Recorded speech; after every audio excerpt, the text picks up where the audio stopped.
बार खतरनाक वाला बन चुका है भैया, और वो कह रहे हैं कि तुम लोग मेरे काम से तो जल रहे हो, तो लो हम इस बार लाइटर लेके आ चुके हैं खुद से तुम लोगों को जलाने के लिए।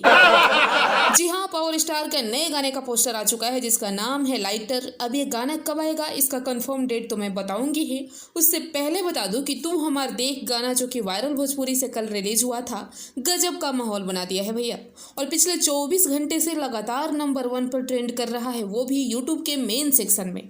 तो उस गाने को ऐसे ही प्यार देते रहिए लगातार, और प्यार बेशुमार प्यार बरसाते रहिए। इसी बीच एंजल म्यूजिक ने एक मोशन पोस्टर शेयर कर दिया है जिसका नाम है लाइटर। इस गाने में फीचरिंग की है सालू सिंह और आवाज़ दी है पवन सिंह के साथ शिल्पी राज। गाने को लिखे हैं मनीष राज और म्यूजिक दिए है आर्या शर्मा। गाने का पोस्टर तो काफ़ी ज़बरदस्त लग रहा है। पब्लिक क्या रिएक्शन देती है ये तो गाना रिलीज होने के बाद ही पता चल पाएगा। खैर, गाने के बारे में बात करते हैं, इसके रिलीज डेट के बारे में, तो 99% उम्मीद है कि ये गाना 27 जून को रिलीज होगा, क्योंकि दीपक सिंह जी ने बताया है कि एंजल म्यूजिक से 27 जून को गाना आने वाला है, आ रहा है। तो बस लगे रहिए और आनंद लीजिए, बेशुमार प्यार बरसाते रहिए, क्योंकि अपने पावर स्टार का मूड बन चुका है और वैसा बना है, ऐसा बना है कि अब क्या ही बताए, बताने लायक नहीं है। और मेरे भी वीडियो को लाइक शेयर कीजिए, चैनल को सब्सक्राइब कीजिए, नए हैं तो। मिलते हैं नेक्स्ट वीडियो में नेक्स्ट अपडेट के साथ।